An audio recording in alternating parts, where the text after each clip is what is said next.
cas, ce que Monique na il sous na pourquoi au pour nous la bino émission Oyo, de quoi 8 ans pour nous filmer. Vraiment, c'est parce que trop c'est trop. Je crois que d'habitude mon anga te que na sala vidéo butu makasi. Alors le loso na bina sala parce que na wuti na bureau moko ya likolo pour nous kozwa ndenge toloba toujours tozobeta ba porte pour na Congo. Toza batute tozoloba makambo na ba vidéo kaka mais sans to agir. Non. On est là pour agir pour que bato baza ko déranger mboka na biso balonga na pouvoir. Mais na moi tozoluka solution pour na Congo. C'est une vérité, on a la vérité et je vous ai amené de preuves. Beaucoup de preuves on a amené libino. Batu na koti tozo solana mindele. Pour mindele azalo ko l'africain té. Mindele so yimde kona le kaki akoye biso OK. Tala avayo ya mde kona le kaki wa lobibo. Atuninga bino ba congolais. Mindele zo bisanga bino ba congolais tozo comprendre té. To sala nini pona bino. Parce que avant binobo bozo le cas bozo loba tout ça mindele mais ba dirigeant na bino moko ba leader na bino moko ba so sala le côté ngabi ba leader nini abi que non est-ce que botanga ka ba rapport ndenge bimaka bino bozo loba tout ça makambo susu mais botala makambo ala kisinga avec preuve makambo ba dirigeant soit disant ba toto benga ka ba leader radical ba leader ba mema démocratie na Congo ba leader ba zo luka changement. Mundele a fongole linga yango penda lobi na ngai voilà ça peuple congolais ko ndimate yango lelo na yeli bino ba preuve pour na kolakisa bino ba soi-disant o to benga ka ba leader o to benga ka ke ba père la démocratie ce sont des escrocs de na ebite so na benga bango ba escrocs ba ndoki ya Congo batu ba lingi kongola bonga tende za bango batu to benga ka ba père la démocratie batu mabe na uti na bureau bomona zela na banda kolakisa bino déjà par rapport parce que to za na tamingité o za pourquoi parce que lobi lisusu futo zonga sous na bureau wana pona kozo susu ba élément mususu pour to so la makamba Congo eza blackité botala na papier oyo botala papier liboso en tête nango botala bien en tête ya papier oyo bozo mona en tête ya Nations Unies papier on a bomoni en tête ya Nations Unies ezali rapport ya Nations Unies et bimaki le lettre datée du 12 novembre 2012 adressée au président du Conseil de sécurité par le président du comité du Conseil de sécurité par la créé par la résolution 1533 2004 concernant la République démocratique du Congo. Batoyo balingaka so bolingi ba copie ya biloko na kopesa bino ba copie parce que na uti kozongo eza biloko moko confidentiel tellement mindele bazomona pas ndenge tozomona pona kolobela makamba Congo ndenge tozoluka solution ba pesinga i rapport oyo babi ke biso tozolela mais tala rapport yango oyo peuple congolais na ko benda ngo po bomona ngo bien botala bien rapport bomoni en tête ya ONU bomoni yango ezali rapport ya le 12 novembre 2012 donc 3 ans passés après l'élection en 2011 na rapport oyo ezali rapport moko eza na 67 pages eza mix eza anglais français alors soko tanyango na 67 pages on soko kiti même je crois na ba paragraphe nango soko comme na paragraphe 7 parce que na ko tanga ka paragraphe 7 oyo eza ko concerner parce que soko tanyango mobimba okomona ndenge nini ba rébellion na makambo sami na Congo avant to komona makambo M23 tina ba rébellion nyonso tout bokomona na paragraphe 7 na ko tanga yango rapide pour tous la rapide tous temps mingité eza butu balobi bien que tentative du M23 d'ouvrir un front dans l'ouest de la République démocratique du Congo. Le M23 s'est employé à ouvrir un front dans l'ouest de la RDC. Pour ce faire, il a amplifié son programme politique dans lequel il s'injure contre les vices qui ont entaché les élections de 2011 et l'incapacité du gouvernement congolais dirigé par le président Kabila. C'est un rapport des Nations Unies. Tant que Joseph Kabila est incapable, il y a un rapport des Nations Unies que le gouvernement congolais dirigé par le président Kabila est incapable. Il a pu ainsi toucher l'opposition congolaise et forger de nouvelles alliances. M23.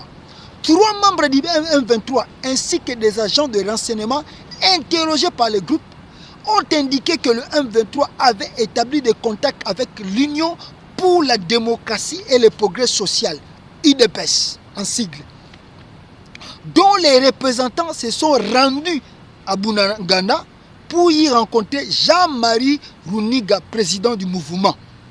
Batua IDPS, batindaka délégation na bango na Bunagana pour na bakutana na président M23 Jean-Marie Bunagana.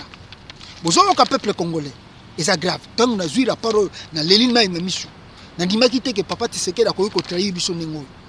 Nandima kate que un jour na o biso to yebeli papa wana asala pona Congo que papa wana a ko koteka Congo nenga teki yango. Et na comprendre que non, papa wana ndem tafinga ka Lumumba za krapopo, papa wana azali vrai tribaliste. Papa Tshisekedi aza vrai tribaliste, aza mutema mabe alinga Congo te. Papa wana lingi Congo te pa lingi peuple congolais te. Azako bundana pona bana na yeba Félix bazo bambongo. Ta peuple congolais bosi yana si sa otanga po na continuer po so na bandi koloba na koloba mingi na ozwa taminya otanga te. Boyoka. Babi interrogé par les groupes, des agents de renseignement de membres du M23 et des politiciens ont déclaré que des responsables rwandais ont collaboré avec Roger Lumbala, député congolais de l'opposition allié à l'UDPS. Makambo nazoloba eza blackité so bolingi na ko tiango d'abord na ko scanner yango na ko tiango na page Facebook nanga pour peuple congolais noso atanga po bokanisa peut-être nazo kosa eza makambo na uti ko zwa yango na bureau ya Nations Unies na ko ba na bino te po eza ba biloko moko secret eza ba biloko tozo travailler pour na Congo na ko ba na makambo tuté. Alors bon nazo continuer na koloba na lobby ba lobby awa ba bi que des membres du M23 et des responsables congolais ont dit au groupe que Lumbala s'était rendu à plusieurs reprises au Rwanda, en Ouganda et au Burundi entre juin et août 2012 pour y rencontrer les dirigeants rebelles. Après son arrestation à Bujumbura, le 1er septembre 2012, il a signé une déclaration officielle destinée à la police burundaise dans laquelle il a affirmé que des agents du renseignement rwandais l'avaient invité à aller à Kigali pour les convaincre de rejoindre les rangs du M23. Est-ce que vous avez Kamakambo, peuple congolais? Est-ce que vous avez Kamakambo Nazotanga? Na koloba mingi te po so na bina ba mingi ko zabiso ta mingi peuple congolais za pourquoi na utika ka bureau na longoli veste yango na yoko tangela bino po makambo za bele tozo sala quoi. Boyoka rapport. Alors, selon le dirigeant du M23, les rebelles avaient demandé à Lumbala d'apporter son soutien au colonel John Tshibang, qui avait le 13 août 2012 déserté les forces armées congolaises avec un petit groupe de soldats alors qu'il était stationné au Kasaï occidental. Tshibangou avait annoncé la création d'un groupe armé, le mouvement pour la revendication des élections, espérant rallier à sa cause le partisan de l'UDPS mécontent et persuadé que Tshisekedi, candidat de l'opposition, avait de fait remporté l'élection présidentielle de novembre 2011. Des officiers du M23 ont admis être des alliés de Tshibangou, John, des soldats précédemment placés sous les ordres du colonel Innocent Zimurinda, appartenant au M23. Lumbala a confirmé qu'il avait signé la déclaration avec les autorités burundaises, mais a plus tard soutenu que le contenu de la déclaration avait été fait par le M23. Ils ont été reployés à Kananga dès le début de la mutinerie. Des officiers de l'ex-CNDP ont informé le groupe que plusieurs hauts gradés du M23, parmi lesquels Bosco Tanganda en personne, avaient essayé de convaincre des officiers rwandophones en poste à Kananga de rejoindre le groupe de Tshibangou. Natsukia peuple congolais parce que bozu rapport viens checker la ligne congolaise viens na esprit mabe papa Tshisekedi des esprit mabe vieux oui omoni makambo ngana sepeli nzamba za malamu nzamba za juste pour makambo sote ngato bango na sima na ye vieux na za telelo bat banga wono papa Tshisekedi akufi yango na bino bakomi ko interpréter makambo bo mais vieux na za nzamba za juste alingite akufa pour ayoka ba vérité otozo bane vieux na za traite za esprit mabe Tshisekedi esprit mabe rapport ya no oni yango bato baganga kabalobaka n'importe quoi bazo kumisa Tshisekedi voici les rapports là bolo balisusu Bolo ba ke viona aza démocrate, un faux démocrate. Tant nozoka, moni ba biloko to le kana Congo ba pesi Tshisekedi trophée. Mais ba pesi Tshisekedi trophée. Tout ce qui se fait au Congo là, c'est pour les Kabila, ba Kabila mbasa la kayango. Entre Kabila et Tshisekedi to ndima nani. Pour Kabila to bi que c'est un Rwandais. Soki aza ko sa ne ko collaborer na Rwanda. To ndima yango. Mais Tshisekedi akende na Rwanda ba yamba na tapis rouge na Paul Kagame. Pour quel but? Bayeko tela Tshisekedi pour mona mutema mabe ya vie wana obika mema ba opposant tout na moment élection amemi bango tout na stao no to soutenir vie obika vie wana na suka ole basala alliance vie wana bendani na coin abisi ba opposant que atabino boza tenga na ko gagner élection esprit mabe atabino na ordre dispersé pour ya benda balar na bino bomona api na Afrique mobimba to yebi Afrique bien il y a pas un opposant ou asala 32 ans à avoir pouvoir té pourquoi violence sali 32 ans à pouvoir té Kabila le père bino tala mindele bisika bakenda ko lokota Kabila le père soki Tshisekedi azala ki mutu moko malamu honnête mais ba mindele ba lokota Kabila le père ta tala Kabila le père bisika bakenda ko joie pour nini violence esprit mabe ba mona ke aza mutu moko boye akoyi ko sala ne akoyi ko zala ne jamais président na Congo ye asala ka ne po benda ka lar ataka na mpanzi et puis ba secret mususu moyena lo bango mingi ezate viona to ko timbela ke à travers kana service secret belge bato bazo teka Congo za ba Tshisekedi bo tu na ngai Tshisekedi ba mbongo azo sombela mapanga azo zongo or ke ba mbongo na noso viona tanga tindaki Roger Lumbala na makamba M23 viona or ke balar wana bandako benga bazoteka ba konta bazoteka tu yango viona ngindi atindi ayoko soma mapango na Belgique asomi mapango na Belgique bato bakotia tembe Roger Lumbala est-ce que bino Roger Lumbala za neka soutien Etienne Tshisekedi est-ce Roger Lumbala za mamba IDPS bozela natangela bino po na isi bino ke tuzokota na ba biro ya mindele akosaka te mundele soko ye lelo na tongo ngana lekia wa ko isoke ndeko na lekaki a lobi boyi mundele za africain te boyo ka mamba Roger Lumbala nazotanga la biographie de Mukie. Roger Lumbala, né à Mweka dans le Kasaï occidental le 13 avril 1958, homme politique de la République démocratique du Congo, fondateur du Rassemblement des Congolais démocrates et nationalistes. Il est marié et père de 6 enfants. Président de l'IDPS en France dans les années 1990, c'est-à-dire 1990. Roger Lumbala. Bobino Roger Lumbala, aza membre de l'IDPS, c'était Onin. Roger Lumbala, président de l'IDPS en France dans les années 1990, 1990. Nana tinde Roger Lumbala na M23. Le moment de bisika viona za esprit mabe. Bon moment de bisika papa Tshisekedi aza mutema mabe alingi Congo te. Père wana esprit mabe. Tshisekedi esprit mabe. Congo zo kufa viona azo benda balare na mupanzi. Azo sala makamne mususu. Naza na question moko boye nazo tuna Martin Fayulu yo zo soutien à diaspora makasiao. Mais Martin Fayulu yo oye na Belgique okuta net Tshisekedi bo solo nini ozongi na kisasa lo bio na oyebisa mutute. Martin Fayulu bo solo nini na Tshisekedi parce que mino ba politicien congolais.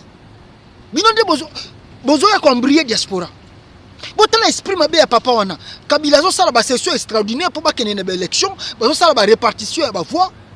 Obike batindi Tshisekedi ya ko distraire diaspora ndenge basalaki après soulèvement o esalmaki na Congo ta ba monike force makasi za na diaspora batinda ba opposant congolais ba Martin Fayulu ba Kamere bango tu ba yawa ba panza diaspora pour te za na force te donc ba panzi diaspora ba monike no diaspora comme ko zonga ba comprendre ba china bango ba ko tindi la biso Tshisekedi ya na Belgique te pour na ba soins médicaux rien lukuta Tshisekedi ya pour na bino ba mona api opposant avant na poto opposant ni nango vanda na poto Tshisekedi mission na aye nango na poto eza pour panza diaspora aye na poto pour abebi sande diaspora mission Tshisekedi na poto ya ngwana viona ye pour na baso médicote aye popé matin ma aye ndeko panza diaspora ya ngwana mission aye nango botu na ngai viona zo sala nini soki ye alingi dialogue kasi na Congo nde bazo ba makamba dialogue ye na Belgique azo luka dialogue ngo akovanda na Kabila na dialogue ba komi ko ba not bakeke kuta na Italie tala ba lukuta na bango nyoso tu wana za ba je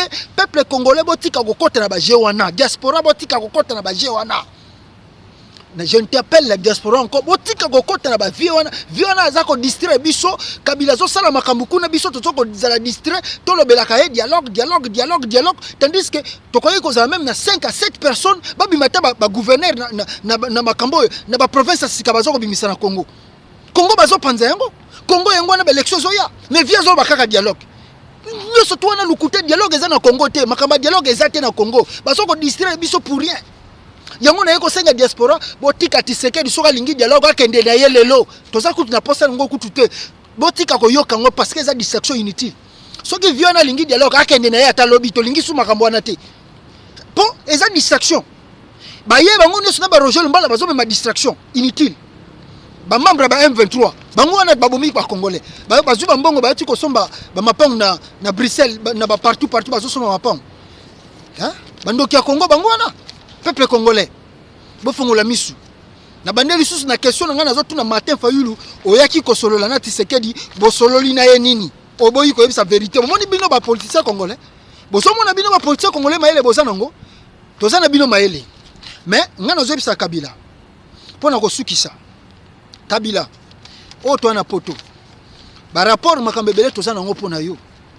bozomona makambe zoleka na Burundi boyebi mindele te toza bino bino kasaka ke poto ezalaka ka gouvernement mboko oyo nde muta contrôla katu boyebi te ke za na ba businessman mususu baza na privé basala makambo soki Tshisekedi kutu akendaki ko collaborer na M23 basinya ba accord na ba Rwandais na Paul Kagame pona bateka Congo ezala na bénéfice à congolais te biso toza prêt toko signer que ba mindele bazwa ta ba minéraux pour biso to récupérer pouvoir na Congo. Je répète ce que je dis mindele awa bazana ba usine ba teka minduki biso toko senga bango bazwa ba pesa biso minduki toko pesa bango ba minéraux tunayebisi bino vérité toko pesa bango ba minéraux pour biso futo za pouvoir Congo faut ezala libérer black ezati toko pesa bango oyo sengeli bazwa bakozwa biso futo récupérer Congo toza na tina kutu te kono bakozwa nini bino batayi de pesa bonga boteka ide mateba pour kozwa pouvoir bino yebo yotu ko collaborer na M23 siko biso diaspora si to décider toko pesa ba minéraux biso tokozwa minduki poto libérer Congo 2016 tozo zela kaka élément déclencheur soki Kabila kaka to comme le 19 décembre nabosa la dialogue nabosa l'élection nabosa la té nabosa la paix dialogue na bino té biso te bisi bino déjà que le 19 décembre Kabila Tshisekedi buzoba na bino na Congo esili soki bo sali erreur bokomona makamsumu etolo bango na ba vidéo ezate mais bokomona oyo ke na Congo ingeta